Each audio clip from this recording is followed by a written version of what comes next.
Or did you when you started writing? Did you start on like tags and that, or were you doing other art before you were doing? Let's see. Well, I've already like, I don't know. Before I started writing, I was already into, drawing, comics and whatnot. Just sketching and whatever. But never really took it seriously. Right. And then, and then I saw a homie of mine playing around with spray can. Right. He had like a stencil that he made. And I was like, oh, that's kind of trippy. I never thought that was even possible for spray can. I mean, I've had like little knowledge, or like I've seen a few graffiti back home, but mostly they were just we call these gang tags and activist slogans. Slogans, yeah. So that was pretty much what I knew about it. But when I saw my friend doing that with spray can, I was like, oh, okay, well, I didn't know you could do that, so I tried doing that too. I actually started making stencils myself, and then did that for a short bit. Probably did like 3 stencils, and then I realized that after a few uses, it just fucking breaks up on you. Yeah. And then what were you using to make the stencils? Cardboard. Yeah. So yeah, that was pretty toy, but I just figured that it wasn't, as fulfilling as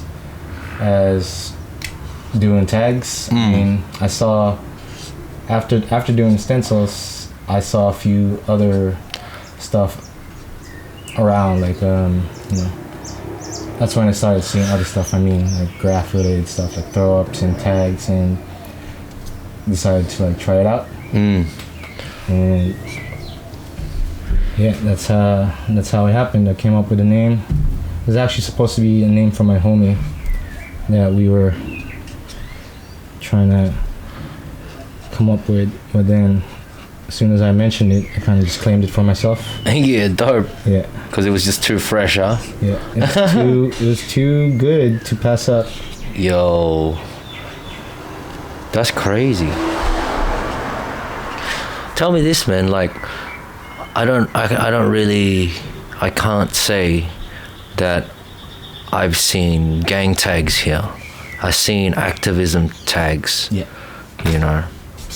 But never seen like this is this gang's hood or anything like that. Yeah. It's usually just riders and their crews, but I don't think many of those dudes are gangsters, like street gangsters are, like they hold down an area, they mainly hold down the line. Yeah.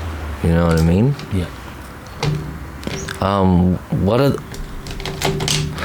when you see a gang tag, is it like, okay, we're in their hood? Is there like a vibe that comes along with that, or generally you just see, okay, so this is their hood, but they're not really in your way or anything? Yeah, pretty much people doing gang tags are just kids who are just put up in their gang, and they're just fucking around usually. Right.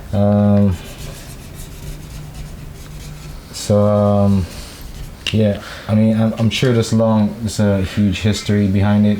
There are like several gangs back home, usually street gangs. Yeah. I don't know how active they are now, but back then I feel like they were pretty active. Right. Yeah, we had like True Brown Style, TBS, OPG, Original Pinoy Gangsters. Hey. Temple Street. Yeah. Yeah, and usually those are the ones that you see. But I've never really, usually they just be scattered around the more ghetto areas, you know, around hood street areas. So like, usually they just be having turf wars amongst themselves. Yeah. You know. But yeah, a lot of them are just kids, I feel. You're right. They don't really get in anyone else's way but themselves, kind of. Yeah. Yo, that's crazy. Yeah. Because I mean, there's definitely gangs out here, but not since the 90s did you feel gang presence alive. Like, you know that part of Footscray we were walking when you went to get your money exchanged? Like, that place, like, it was unsafe to stand there. Oh, really? Back in the 90s, you know? Yeah. Like, it was mainly, I think, Vietnamese gangs at the time. And the Vietnamese gangs used to carry, like, fucking knives and shit, you know? Mm-hmm. Like, that still happens, but it's not as, like, obvious these days. Yeah, I feel it's pretty much the same back home. I'm sure they were more active during the 90s. Yeah. Going on to the early 2000s, but I don't know, I wouldn't really know much about them. Yeah. I mean, I was just a kid back then also. Never really I got put in a gang myself. So yeah, right. I don't know if I can speak for that. Yeah, true. Did you know, like, up to that point when, after the stenciling and that, was there already like a writing scene in the Pinas? Nah. No. It was still pretty fresh. Back then, only a few people were actually really painting. I mean, if they were painting, I wouldn't say they did enough to actually make an impact. Right. On the street. Usually they'd probably just be painting 1 or 2 pieces a year, shit like that. But it didn't really, the graph scene back home didn't really start to blow up until 2006. So it's all pretty fresh. Wow, 2006. Oh, wow, that's fucking 14 years ago now. And do you know why that was? If you think about it, you know, it seems like it's not that long, but it's actually already, like, yeah, as you mentioned, 14 years. But I'm sure it had a lot to do with the internet, for sure. Yeah, for sure. As soon as like information was more accessible, yeah, it was easier to like pick up stuff that was happening around the world. You know, back then only a few people were doing graph, because only a few were actually really into hip-hop. You know, like hip-hop and graph sort of come hand in hand sometimes. Right. Yeah, and back then the more, I guess, popular genre was rock and roll. Yeah. Philippines, you know, all about dance and stuff. And yeah, as soon as the internet blew up, that's when people started, I guess, diversifying their tastes. And that's where it's a really powerful resource, the internet. Yeah. It's pretty much how I learned also. I mean, aside from like going out and painting and meeting other writers, when I was starting out, I pretty much devoured as much as I could on the internet. Check out like these forums. There was this forum once called 12-Ounce Profit, and it was pretty cool. Like, it had like graph from almost every part of the world. Oh, no shit. Where was that website from? 12-Ounce Profit? Yeah. That was in the States. Yeah. And then... That's tight. Yeah. That forum went out... that forum was pretty active for a while, until... I don't know when they started to kind of like die down. Probably when I guess it got too hot to like be posting their photos and like dropping all these like illegal actions on the internet. And, Yo, you ever seen that old video, Dirty Hands? Oh yeah. That shit is fucking destruction, man. Oh yeah, all about it. Fuck. Are there dudes doing that kind of shit in the Pinas? Oh yeah.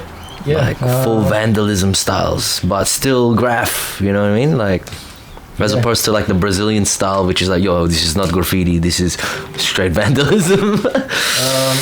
I really can't tell the difference. I mean, you know, it gets confusing once you like put a word on it, but True. You know how like street art and graph also sometimes get confused for each other. But like writers actually take insult to that. Yeah. When they get called street artists, I'm kind of like, oh, so you're a street artist? And I'm like, I guess so. Yeah.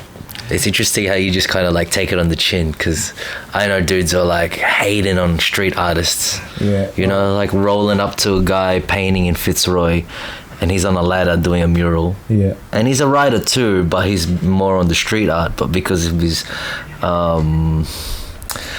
writing history, you got some, you know, boys from around the way, like keeping an eye on him, yeah. And so they were telling me they were shaking his ladder. It's like, hey, why didn't you get down from there? It's like, yo, what the fuck are these guys doing? Like, yo. Just being like little hoodlums, you know, like pissing off like this OG writer who's now a street artist, you know. Fucking hectic, man. Bullies. Yeah, it's I guess you could say it's a very macho art form. You know, like well, you gotta be, if you want to stay up, you gotta kind of always have that competitive mindset, not just, you know, to like compete with everyone, but also pretty much just competing with like the shit that you're doing, that you're currently doing. Yeah. But yeah, I feel like it's natural for that to happen. Yeah. It's a lot of what's the word? Male posturing. Yeah. I guess it's the nature of it too. Like, I mean, graffiti was either a political thing, or it was a gang thing, at least from a context of hip hop and New York, right? Yeah. Yo.